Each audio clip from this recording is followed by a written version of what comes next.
우리의 소망 불타오르네. 주님은 우리의 소망, 우리의 믿음 불타오르네. 말씀에 굳게 선 믿음,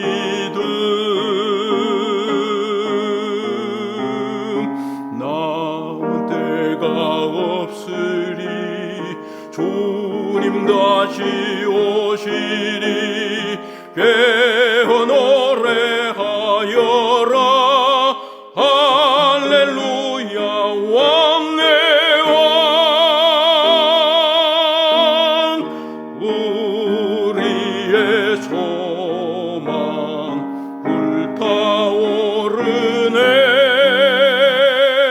계림은 우리의 소망.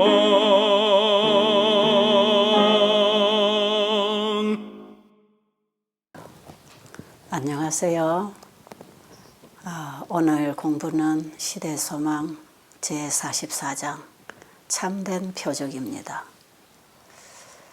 여러분, 지금 우리는 사복음서에 기록된 그 예수님의 생애, 예수님의 우리에게 본보여 주시고 가르쳐 주신 그 일을 시대소망에서 배우고 있는 것이에요. 여러분, 예수님에게서 지금 잘 배우고 계십니까? 오늘 우리가 공부할 내용이 마태복음 15장 후반부부터 마태복음 16장 전반부에 있는 말씀을 공부를 할 것인데요. 마태복음 15장 1절부터 오늘 공부할 전반부 내용까지가 시대소망 42장 유전, 그리고 43장 장벽이 무너짐, 그리고 오늘 44장 참된 표적, 이 세 장에 걸쳐서 쓰여진 내용이 마태복음 15장 전체에 기록된 내용을 다루고 있어요. 그리고 오늘 이제 제목이 있는 참된 표적이라고 하는 그 의미를 가지고 있는 내용은 오늘 후반부에서 마태복음 16장 1절로 12절의 내용에 그 부분을 담고 있습니다.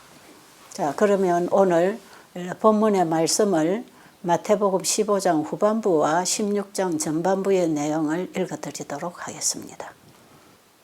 예수께서 거기서 떠나사 갈릴리 호숫가에 이르러 산에 올라가 거기 앉으시니 큰 무리가 절뚝발이와 불구자와 소경과 벙어리와 기타 여럿을 데리고 와서 예수의 발 앞에 두매 고쳐주시니 벙어리가 말하고 불구자가 건전하고 절뚝발이가 걸으며 소경이 보는 것을 무리가 보고 기이히 여겨 이스라엘의 하나님께 영광을 돌리니라. 예수께서 제자들을 불러 가라사대 내가 무리를 불쌍히 여기노라.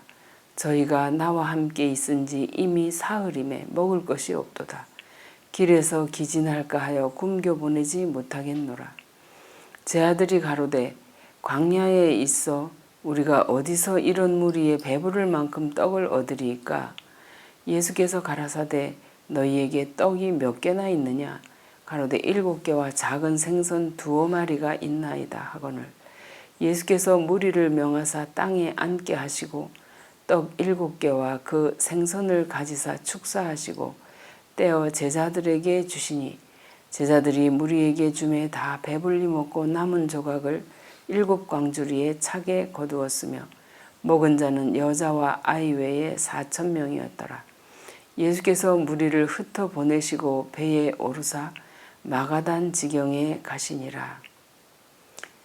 마태복음 16장 1절로 12절에 있는 말씀입니다. 바리새인과 사두개인들이 와서 예수를 시험하여 하늘로서 오는 표적 보이기를 청하니 예수께서 대답하여 가라사대 너희가 저녁에 하늘이 붉으면 날이 좋겠다 하고 아침에 하늘이 붉고 흐리면 오늘은 날이 굳겠다 하나니 너희가 천기는 분별할 줄 알면서 시대의 표적은 분별할 수 없느냐. 악하고 음란한 세대가 표적을 구하나 요나의 표적밖에는 보여줄 표적이 없느니라 하시고 저희를 떠나가시다. 제자들이 건너편으로 갈새 떡 가져가기를 잊었더니 예수께서 이르시되 삼가 바리새인과 사두개인들의 누룩을 주의하라 하신대.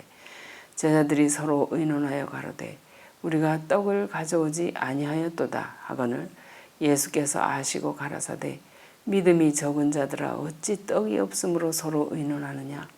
너희가 아직도 깨닫지 못하느냐. 떡 5개로 5,000명을 먹이고 주운 것이 몇 바구니며 떡 7개로 4,000명을 먹이고 주운 것이 몇 강줄이던 것을 기억지 못하느냐. 어찌 내 말한 것이 떡에 관함이 아닌 줄을 깨닫지 못하느냐. 오직 바리새인과 사두개인들의 누룩을 주의하라 하시니 그제야 제자들이 떡의 누룩이 아니요 바리새인과 사두개인들의 교훈을 삼가라고 말씀하신 줄을 깨달으니라. 오늘 본문에서 읽어드린 이 마태복음 15장의 내용이 마가복음 7장 31절부터도 나오고 있죠. 마가복음 7장 31절에 보면 우리가 지난 장에서 예수님께서 그 유전 문제로 바리새인들과의 심한 논쟁을 하시고 상하신 마음으로 이제 이방인들이 사는 지방으로 예수님이 떠나오셨습니다. 거기서 서로보니게 여인의 믿음을 만나시면서 참 이방인 가운데서도 구원 얻을 믿음을 가지고 있는 사람을 만나신 것은 예수님에게는 상당한 희망과 위로였습니다.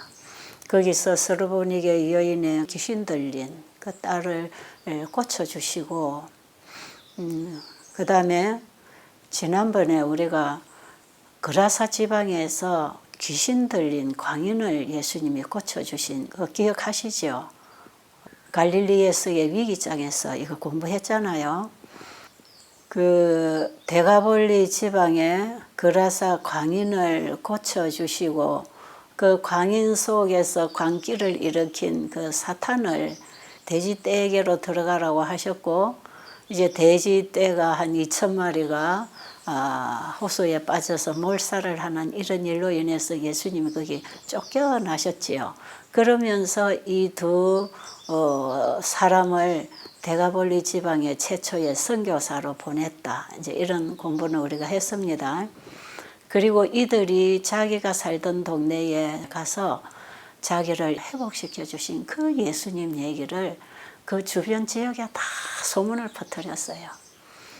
그렇게 했을 때에 그들에게서 나온 귀신이 돼지떼를 몰살시켜서 돼지를 기르는 주인들에게 손해를 끼치기는 했지만 사실은 이들을 괴롭히던 사탄을 어느 누구도 이들을 사탄의 세력으로부터 구해낼 수 없었는데 이들 속에 있는 그 사탄을 쫓아내신 그분을 사람들은 좀 만나보기를 원했어요.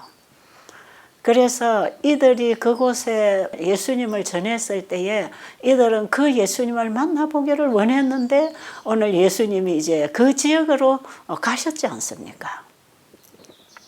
그러니까 이 소문을 듣고 기다리고 있던 사람들이 이제 아픈 사람을 예수님에게 이제 또 데리고 왔고 환자들이 찾아왔는데 그들이 기먹고 혀가 어눌한 벙어리 된 자를 데리고 와서 예수님께 기도해 주기를 청했습니다. 그때에 예수님께서는 이 환자를 따로 데리고 가셔서 기도하십니다. 예수께서는 그를 군중에게서 따로 데리고 가셔서 손가락을 그의 귀에 놓고 그의 혀에 손을 대시며 하늘을 우러러보시고 진리를 향하여 열지 아니하는 귀와 구주를 시인하기를 거절하는 혀를 생각하고 탄식하셨다. 열리라는 말씀에 그 사람의 말하는 기능이 회복되었다. 지금 읽어드린 이 내용에 보니까 예수님의 심정이 어떠하셨는지 잘 표현이 되어 있지요. 실제로 이방인들은 아직 이 복음을 접하지 않았기 때문에 그들을 그 환자를 향해서 탄식한 건 아니에요. 지금 이 사건이 있기 전에 예수님이 이방인의 땅으로 피해 나오셔야 됐던 그 먼저 사건이 있잖아요. 바로 유전장에서 우리가 공부했죠.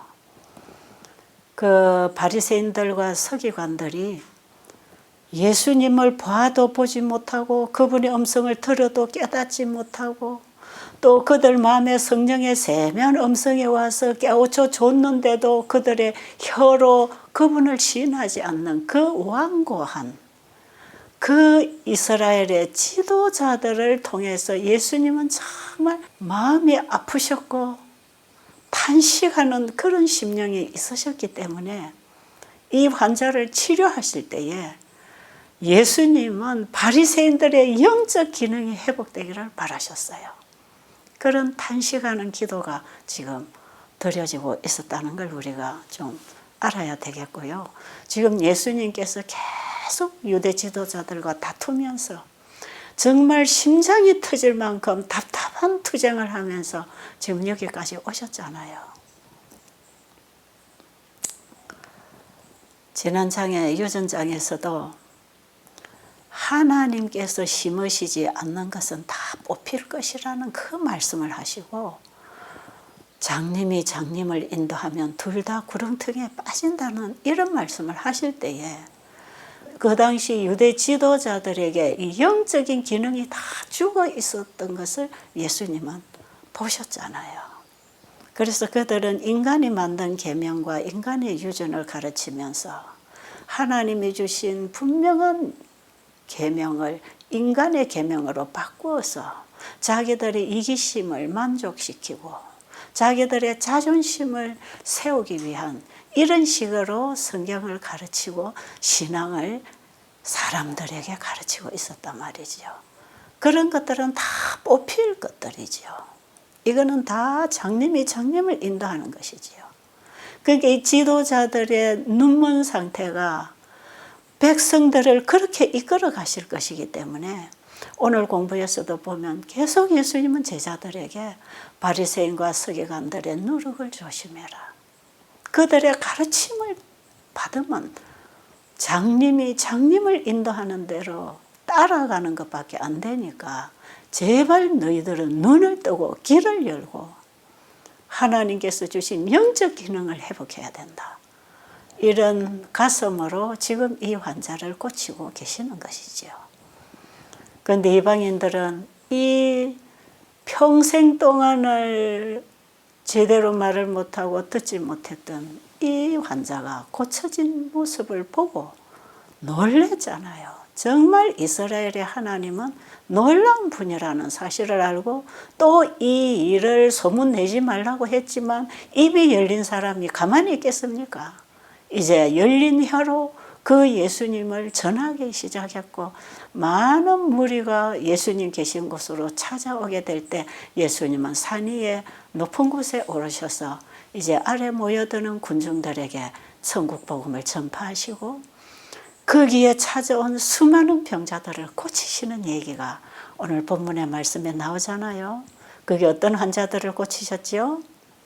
15장 30절에 보니까 큰 무리가 예수님께로 오는데 그 중에는 절뚝발이, 불구자, 소경, 벙어리 등등 여러 환자들을 예수님에게 데리고 왔을 때에 예수님은 그들을 다 고쳐주시면서 예수님이 이 땅에 오신 사명과 그분의 신성을 그들에게 증거하기를 원하셨어요.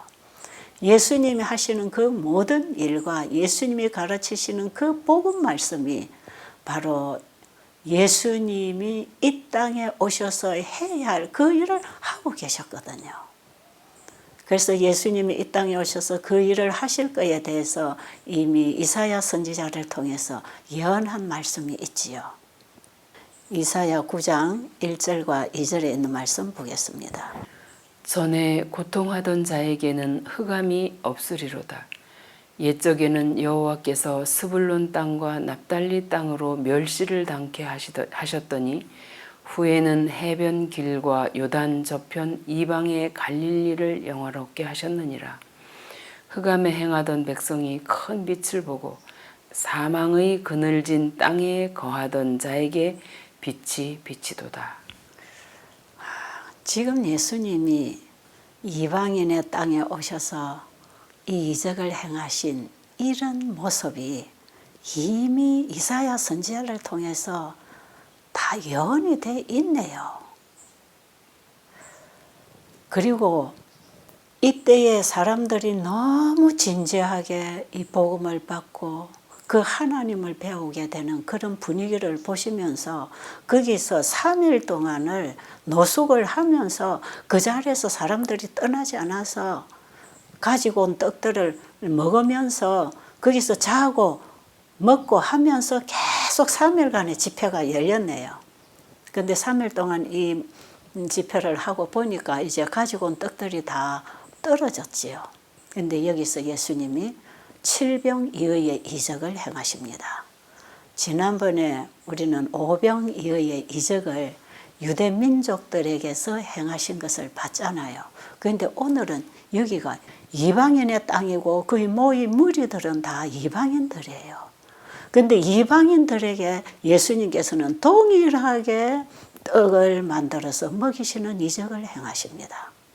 그리고 유대 땅에서 행하셨던 똑같은 능력으로 병자도 고치시고 그들에게 전해주셨던 똑같은 천국 복음을 이들에게도 전하시고 예수님께서는 유대 민족들이 이방인이라고 해서 담을 쌓고 있던 그 장벽을 무너뜨리고 이방인의 땅에 가서 이방인들을 모시고 유대 민족들에게 주셨던 똑같은 축복과 은혜를 그들도 받도록 예수님이 일을 하셨어요. 예수님께서는 이 일을 이방인 땅에서 행하심으로 특별히 예수님께 지금 배우고 있는 제자들에게 이것을 가르쳐 주시기를 원하셨어요.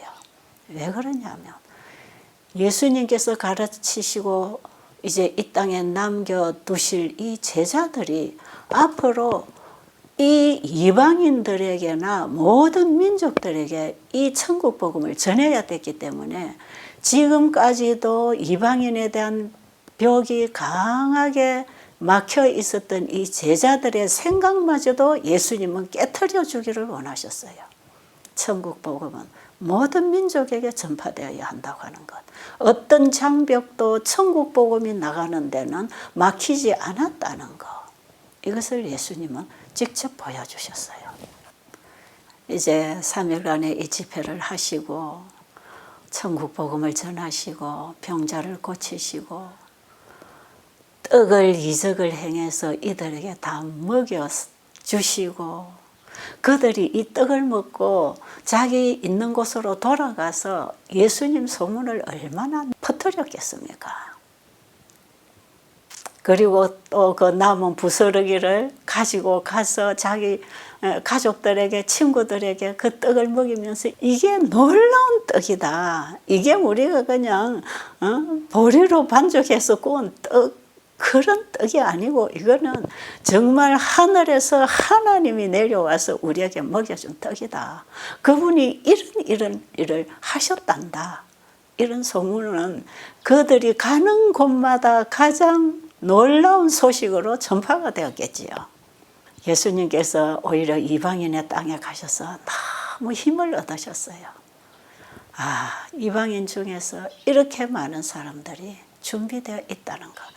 그리고 오히려 유대 땅에서 그 유대 지도자들과 시비 걸고 논쟁하면서 이 복음을 넣어주기 위해서 애를 쓰셨던 그런 애타는 가슴 없이 그냥 천국 복음을 전해줬을 때 그들의 마음을 열고 그걸 100% 그대로 흡수하면서 그들이 살아나는 모습을 보셨을 때 예수님은 미래에 이 지구에 죄로 죽어가는 영혼들에게 천국 복음이 전파될 때에 많은 사람들이 구원을 받게 될 것을 보셨잖아요. 미래의 이 세상을 예수님은 그 현장에서 다 보시면서 유대 땅에서 지쳐 계시던 그분의 영혼이 다시 샘을 얻고 그것을 이제 나오게 됐지요. 오늘 우리가 이제 마태복음 15장 39절에 보니까 예수님께서 그곳에 있는 무리들을 다 흩으시고 어디로 가셨다고 합니까? 다시 배를 타시고 마가단 지역으로 가셨다 그랬죠. 예수님이 자기 땅으로 오셨을 때에 여기서 누구를 만납니까? 사두개인과 바리새인들의 대표단들을 만납니다. 바리새인과 사두개인은 서로가 앙숙인 거 여러분 아시지요? 자, 이 사두개인들은 적당하게 로마에서 주는 그 지위를 가지고 자기들의 안락과 권위를 유지하기 위해서 적당하게 타협을 하면서 자기들의 위치를 지키면서 살아가고 있었고요. 바리새인들은 어떻게 해서든지 로마로부터 우리가 벗어나서 독립을 해야 된다고 하는 그 일을 도모하면서 끊임없이 벗어날 궁리를 하면서 살아갔다 이 말이에요. 그러니까 자기들을 로마의 그 속박으로부터 구해 주실 그 메시아를 이들은 기다리고 있었잖아요. 그랬기 때문에 이 두 파는 종교적으로, 정치적으로, 사회적인, 사상적으로 그리고 여러 가지 의식 면에서 이들은 서로 극단적인 대립관계를 가지고 있었습니다. 사도행전 23장 8절에 보면 사두개인들은 부활도 없고 천사도 없고 영도 없다고 주장했고요. 바리새인들은 그게 다 있다고 주장했습니다. 여기서도 그들은 종교적으로 큰 대립관계로 살고 있었어요. 그러니까 이들은 서로가 앙숙이고 합할 수가 없는 사람들이에요. 그런데 예수님을 궁지로 몰아넣어서 그 예수님을 없애버리고자 하는 그 일에는 서로가 연합을 하고 일어났다 이 말이에요. 시대소망 405페이지에 보면 악이 있는 곳에서는 어느 곳에서든지 선한 것을 멸하기 위해서 악과 악이 동맹하는 것이다. 이렇게 기록되어 있죠. 지금 예수님을 멸해버리기 위해서 예수님 자체의 가르침과 그분 자체를 없애버리기 위해서 악이 서로 동맹하는 것이지요. 사두개인들과 바리새인들이 예수님에게 지금 뭘 요청하고 있습니까? 당신이 진짜 하늘로부터 온 메시아라면, 당신이 진정으로 하나님의 아들이라면 그 표적을 우리에게 보여라. 참 웃기지요. 지금까지 어디 표적을 적게 봤습니까? 지금까지 예수님이 가르치시고 그 수많은 이적들을 행하시면서 그들에게 보여줄 표적은 다 보여줬어요. 예수님께서 유대 민족들 앞에서 이 놀라운 기적들을 행하신 것은 하나님께로부터 오셨다고 하는 확실한 증거를 보여준 것이거든요. 그런데 이들은 지금 무슨 표적을 더 보기를 원하냐 이 말이에요. 자, 보세요. 예수님이 베들레헴에 태어나실 때에 동방 박사들이 별을 보고 찾아왔지요. 그리고 예루살렘의 유대 지도자들에게 가서 너희 왕이 어디서 났느냐? 내가 지금 별을 보고 여기까지 왔다. 그때에 예수님이 이 땅에 오셨다는 것을 그들을 통해서 가르쳐 줬잖아요. 그리고 베들레헴 언덕에서 양을 치던 목자들에게 천사가 나타나서 내가 너희에게 큰 기쁜 소식을 알려주기 위해서 왔다. 오늘날 너희를 위하여 다윗의 동네에 구주가 나셨다. 확실하게 천사가 와서 가르쳐주는, 이것은 예수님이 이 땅에 오셨다고 하는 표적이 아니고 뭡니까? 그리고 동방 박사들도 그 예루살렘에 와서 예루살렘의 그 지도자들에게 이 소식을 알렸고, 그 다음에 이 소식이 헤롯 왕에게까지 전달이 되어서 헤롯 왕이 유대 지도자들 다 불러 모아가지고 너희 왕이 났다고 하는데 이 왕이 어디서 태어나게 돼 있느냐, 그 장소를 좀 말해라. 그래서 이들이 유대 땅 베들레헴에서 태어난다고 했다는 것까지 다 가르쳐 줬고, 그 다음에 헤롯은 그 장소를 알아가지고 그 베들레헴에 태어난 아기를 죽이기 위해서 예수님 피한 이후에 그 어린 아이들 다 죽였잖아요. 소문이 안 났습니까? 소문이 널리 났어요. 하나님께서는 바로 약속된 그 아들, 창세기 3장 15절에서 선언하시고 모세와 선지자들을 통해서 예언하신 그 메시아가 이 땅에 오셨다는 것을 천사를 통해서 다 알려줬어요. 이런 게 다 표적 아니에요. 예수님이 오셨다는 소식 다 전파됐지요. 그리고 그 예수님이 오셨다는 것을 침례 요한을 통해서 이미 다 외쳤단 말이에요. 그리고 예수님이 진짜 나타나셔서 침례 요한이 요단강에서 침례를 베풀 때에 하늘에서부터 이는 내 사랑하는 아들이요 내 기뻐하는 자라고 하는 분명한 음성이 들렸습니다. 이런 일들은 예수님이 하나님의 아들이라는 분명한 사실을 증명해 주는 표적이었어요. 이런 수많은 표적들을 예수님이 지금 다 보여주셨건만 바리새인들은 이걸 보고도 듣고도 못 들은 척, 못 본 척, 끊임없이 그들의 혀는 그 일을 시인하지 못하고 부정하고 있었다 이 말이에요. 그런데 예수님이 지금 무슨 이적을 더 보여줘야 되겠습니까? 그러니까 여기 예수님 뭐라 그러시지요? 바리새인과 사두개인들이 와서 예수를 시험하여 하늘로서 오는 표적 보이기를 청하니 예수께서 대답하여 가라사대 너희가 저녁에 하늘이 붉으면 날이 좋겠다 하고 아침에 하늘이 붉고 흐리면 오늘은 날이 굳겠다 하나니 너희가 천기는 분별할 줄 알면서 시대의 표적은 분별할 수 없느냐. 악하고 음란한 세대가 표적을 구하나 요나의 표적밖에는 보여줄 표적이 없느니라 하시고 저희를 떠나가시다. 자, 여기 사두개인들과 바리새인들이 예수님에게 하늘로서 온 표적을 구했다 그랬지요. 너가 정말 하늘로부터 온 자라면 표적을 보여라 이거지요. 그때 예수님 뭐라고 하시지요? 자, 너희가 저녁에 하늘이 붉으면 날이 좋겠다 하고 아침에 하늘이 붉고 흐리면 오늘은 날이 굳겠다 하지 않느냐. 너희들은 천기는 분별할 줄 알면서 시대의 표적을 분별할 수 없느냐. 그 말씀하시죠. 시대의 표적. 예수님이 이 땅에 오심에 대한 시대적인 표적이 지금 그들에게 다 나타나고 있잖아요. 그런데 내가 이렇게도 보여줬고 알려줬는데 너희들은 이것을 보고도 깨닫지 못하느냐. 그리고 예수님의 가슴에 탄식이 있지요. 어떻게 하면 이렇게 영적으로 어두울까요? 그러면서 예수님께서 뭐라고 하시지요? 악하고 엄란한 세대가 표적을 구하나 요나의 표적밖에는 보여줄 표적이 없다. 너희들이 이리 악하고 영적 눈멀었는데 내가 무슨 표적을 더 행하면 너희들이 그걸 믿겠느냐. 지금까지 보여준 것만 해도 너무나 많은 표적을 주었는데 내가 앞으로 보여줄 표적은 요나의 표적밖에 없다.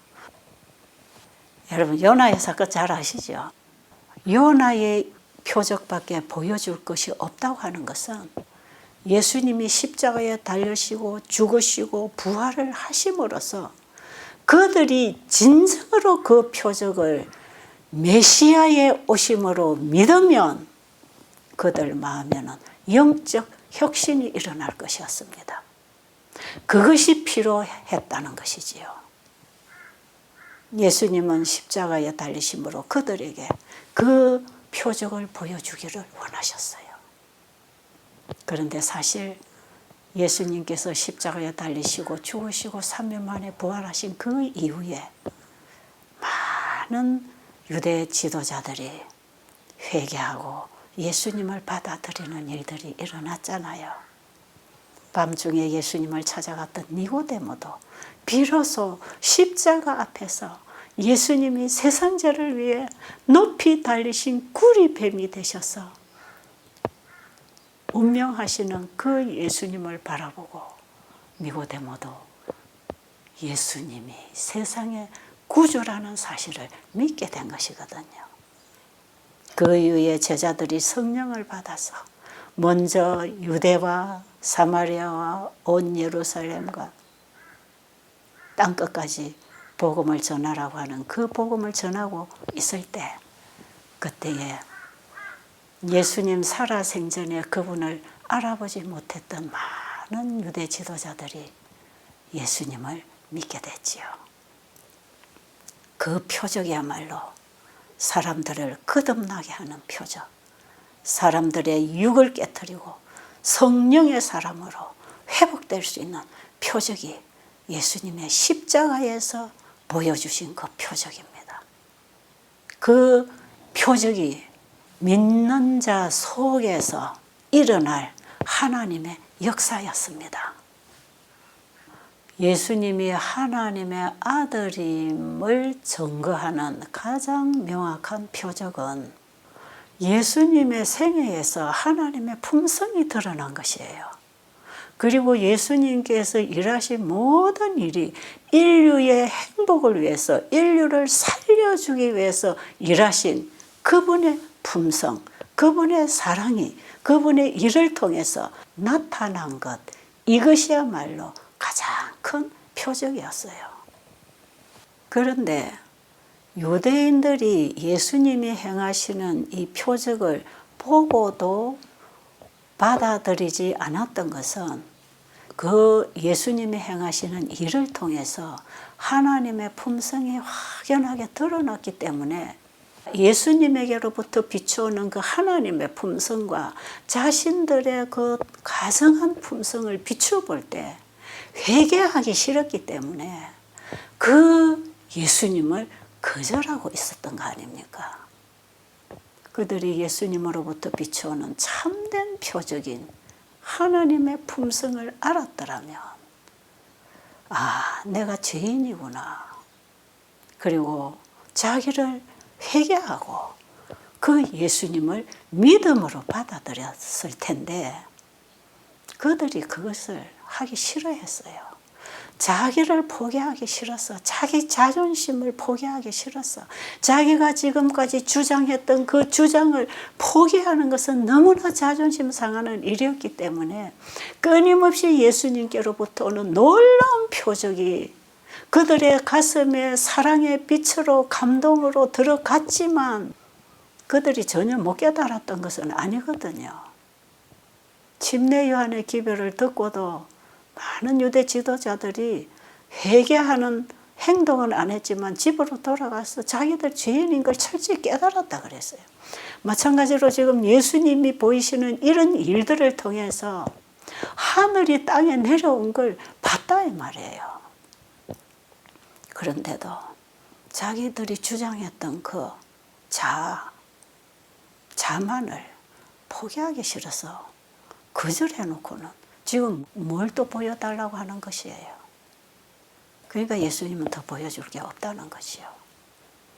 예수님이 하나님의 아들이라는 명확한 표적은 그분의 품성을 통해서 다 증거되었다. 오늘 우리 공부에서 그렇게 기록되어 있습니다.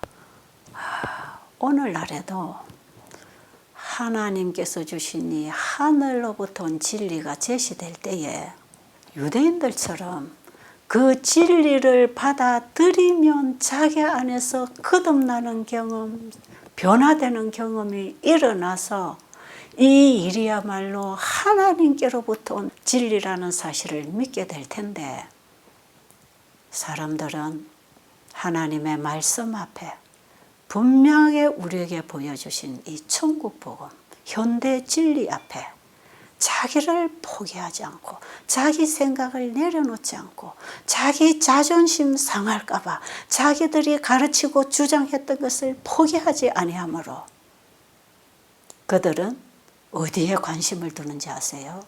어떤 이적이 일어나는 일에 관심을 두고 있어요. 건강기별과 셋째천사의 기별이 한 몸이라 그랬죠.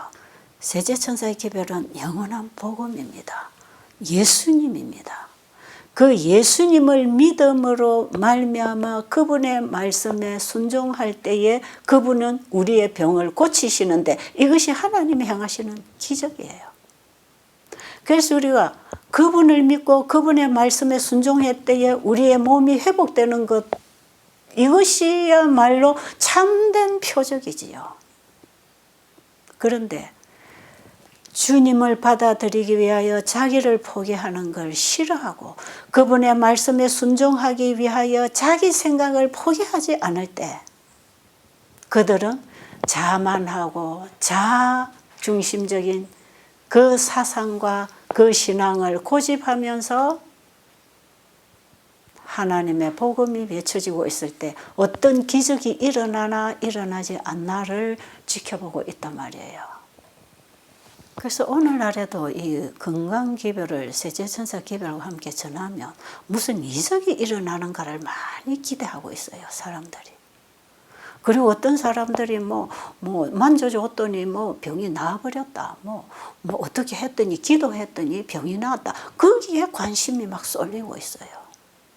그러나 예수님께서는 광야에서 사탄이 3번의 시험을 가지고 와서 기적을 행하라고 했지만 예수님은 그 유혹을 받아들이지 않았어요. 그리고 예수님께서는 하나님께로부터 오신 확실한 증거로서 죽어가는 영혼들을 구원하는 그 일을 위해서 이적을 행하셨지만 사두개인들과 바리새인들이 불신을 가지고 네가 기적을 행하면 믿겠으니까 이런 표적을 보이라고 할 때 예수님은 그 표적을 보여주지 않으시지요. 참된 기적은 예수님을 믿음으로 내 안에 영접했을 때 사탄의 속박으로부터 풀려나는 것, 참된 자유함에 들어가는 이것이야말로 기적 중에 기적이지요. 예수님은 우리에게 그 기적을 경험하게 해 주실 것이다 이 말이에요. 자, 다음 말씀 보겠습니다.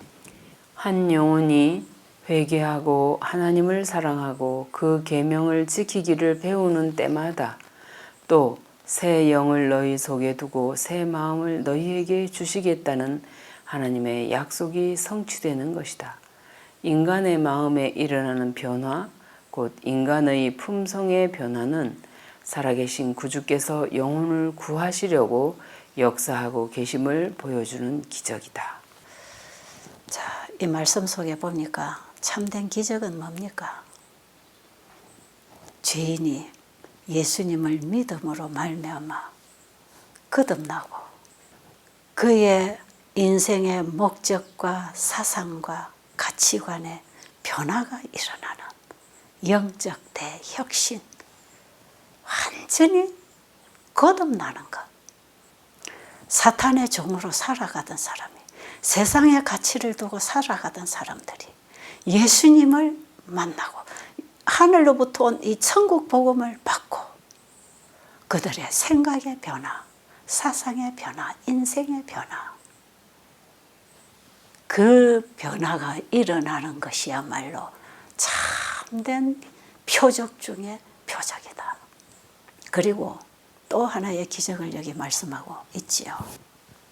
하나님의 말씀을 전함에 있어서 지금 그리고 항상 나타내야 할 표적은 듣는 자들에게 그 말씀이 개심시키는 능력이 되게 하는 성령의 임재하심이다. 이것이 곧 하나님께서 당신의 아들의 거룩한 사명에 대하여 세상에 제시하시는 증거이다. 하나님의 말씀을 전했을 때에 그 복음을 받아들이는 사람들의 마음속에 성령이 임하셔서 그들을 개심시키는 그 증거, 그 능력이 증거될 때 이것이 복음이 주는 확실한 증거입니다. 그래서 하나님이 보내신 이 복음은요, 어떤 보이는 뭐 병이 나았다, 뭐가 귀신이 나갔다, 이런 차원이 아니죠, 사실은요. 예수님은 병자를 고치고 귀신이나 쫓아내서 죄인을 더 오래 살게 하기 위한 봉사를 하신 게 아니잖아요. 예수님이 이 땅에 오셔서 우리에게 주시려고 하는 그 복음은 우리를 죄로부터, 사단의 사슬로서부터 해방되는 것. 예수라는 이름의 뜻이 뭡니까? 자기 백성을 죄로부터 구원할 자 아닙니까?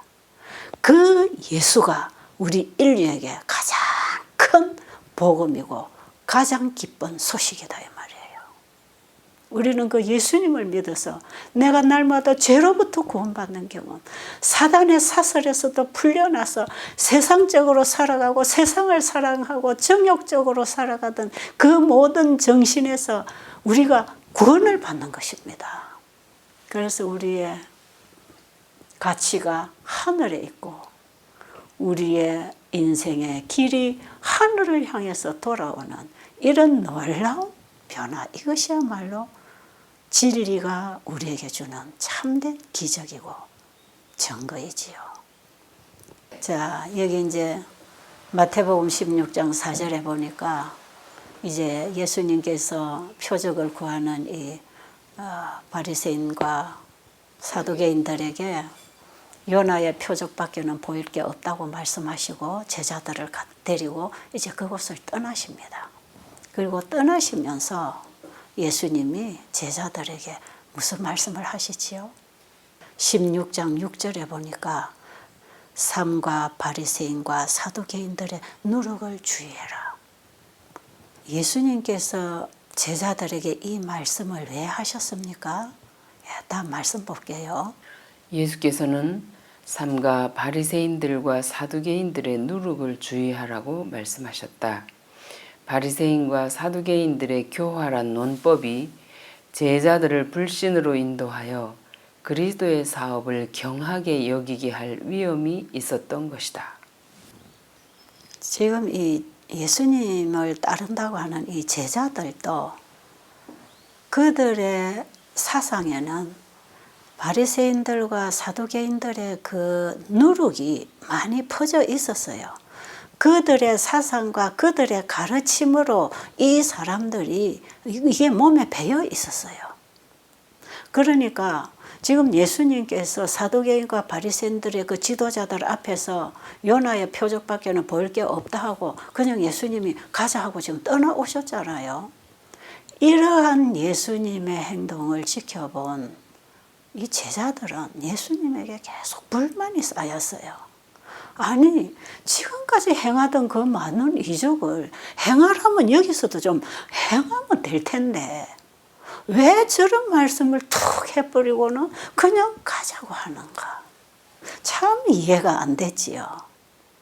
그러니까 처음부터 끝까지를 보시고 한 사람 한 사람의 그 중심과 마음에 있는 그 생각들을 다 읽으시는 그분이야말로 정말 필요할 때에 필요한 말씀을 하시고 필요한 일을 하시는데 제자들은 그걸 다 알아보지 못했어요.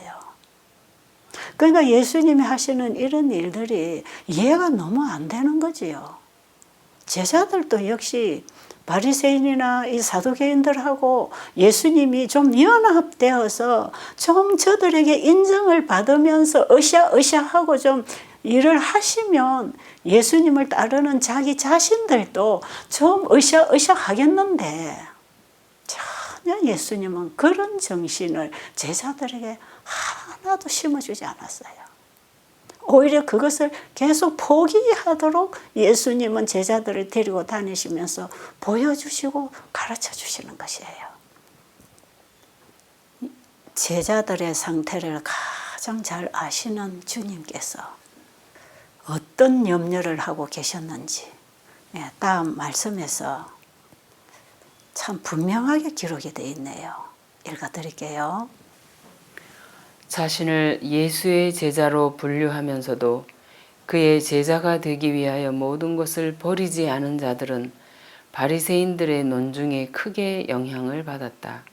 그들은 종종 믿음과 불신 사이에서 흔들리고 있었으며 그리스도 안에 숨은 지혜의 보화를 식별하지 못하였다. 제자들까지도 겉으로 보기에는 예수를 위하여 모든 것을 버린 것처럼 보였으나 마음속으로는 자신을 위하여 큰 것들을 추구하기를 그치지 않았다. 누가 더 큰지에 대하여 분쟁을 일으킨 것은 바로 이 정신이었다. 그들과 그리스도의 사이를 막고 예수의 자아 희생의 사명에 몰인정하게 하고 구속의 오묘를 그토록 더디 이해하게 만든 것은 바로 이 정신이었다. 누룩을 작용하는 대로 놓아둔다면 부패와 쇠퇴를 일으키는 것처럼 이기심을 마음에 품으면 심령을 더럽히고 멸망시키는 작용을 하는 것이다. 여러분, 우리가 지금 공부하고 있는 이 장에 409페이지 있는 내용인데요. 여러분, 이 책을 좀 펴서 꼼꼼히 좀 읽으세요. 저는 이번에 이 공부를 하면서 내 안에도 사두개인과 바리새인의 누룩이 내 영혼 속에 많이 퍼져 있는 걸 제가 알았어요. 특별히 우리가 지난번에 예수님께서 그 유전장에서나 이번에 특별히 예수님이 바리새인들하고 그 논쟁하는 그 모든 내용들을 제가 쭉 공부를 하면서 내 안에도 알게 모르게 이 바리새인의 누룩이 들어와서 내 신앙 사상이 그들과 별로 다를 바가 없는 이런 정신으로 내가 지금 살아가고 있지 않은가. 여러분, 오늘날 우리 시대 우리 교회 안에 현대판 사두개인과 바리새인들이 있나요? 없나요? 우리는 거기서부터 무엇을 보고 배우고 듣고 우리의 품성 속에 우리의 신앙 사상 속에 어떤 정신이 스며들어 있나요? 참 무서운 얘기죠. 예수님께서 오늘날 이 시대에 우리의 교회와 우리의 상태를 바라보실 때에 지금 우리가 공부하고 있는 이 때에 예수님이 직접 오셔서 그들과 다투시고 논쟁을 일으킨 그 주제가 오늘날 우리와 다투는 주제가 되어 있다는 것을 여러분 좀 깨달으십니까? 우리는 이 공부를 하면서 뭘 배워야 되겠습니까? 그냥 역사적으로 유대 지도자들의 상태만 공부하고 그냥 또 그 지식을 가지고 설교하고 얘기하고 끝날 것입니까? 아니면 이때 예수님이 주시는 이 가르침을 오늘 여러분과 나에게 주시는 가르침으로 받고 우리가 해결을 해야 되겠습니까? 어떻게 해야 되겠어요? 보세요. 지난가에서도 하나님이 심으시지 않은 것은 다 뽑힌다 그랬죠. 하나님이 우리의 마음밭에 심어주시는 진리의 씨, 그 예수님입니다. 예수님.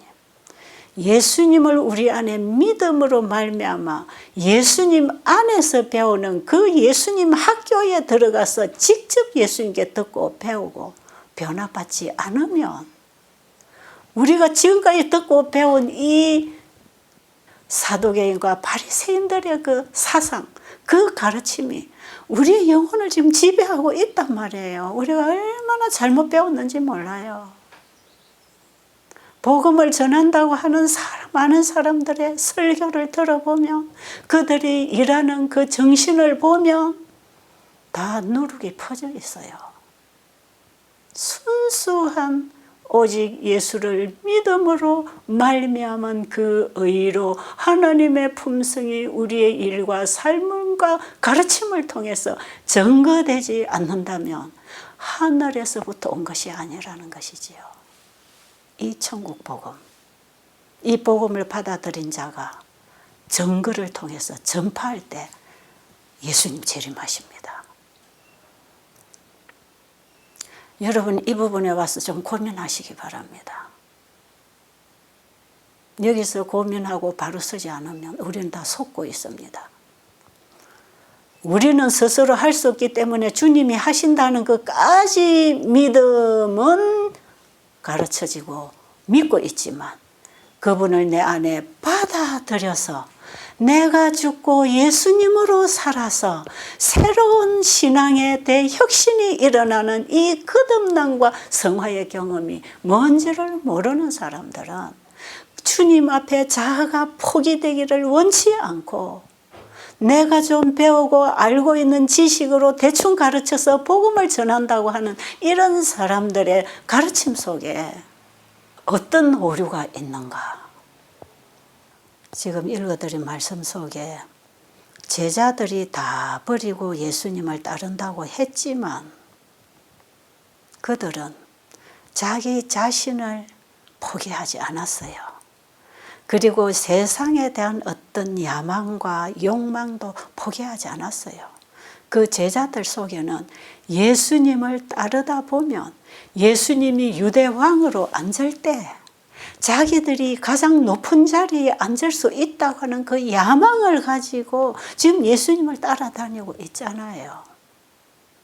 예수님이 십자가에 못 박히실 때에 그 이들이 당할 실망과 절망을 예수님이 생각하실 때 너무 마음이 아프셨기 때문에 예수님은 미리 이들에게 자꾸 실망을 심어주면서 그들을 가르치고 또 말씀으로 일으켜주고 또 실망을 느끼게 하면서 또 말씀으로 일으켜줘서 그들이 가지고 있는 어떤 기대를 자꾸 포기하도록 하셨어요.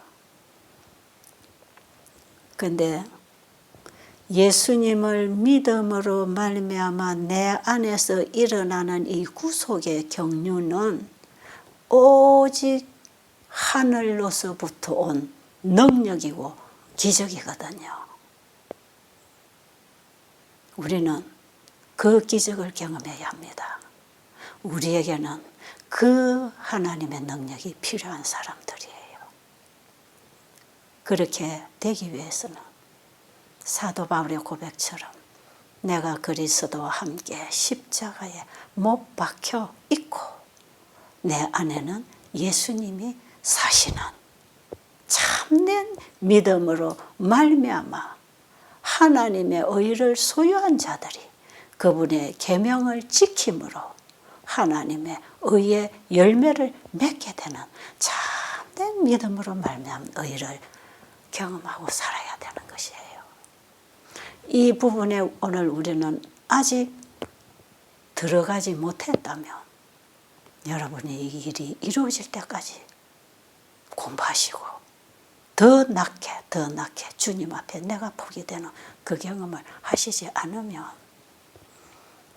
우리에게 구원이 이루어지지 않습니다. 너무 값싼 구원을 가르치지 마세요. 그저 예수 믿으면 다 구원 얻는 막연한 신앙을 가르치지 말고 그 신앙을 가지고 살지 마세요. 여러분 우리가 이 땅에서 가지고 하늘에 갈 수 있는 것은 하늘에서 보내준 그것 가지고 가야 합니다.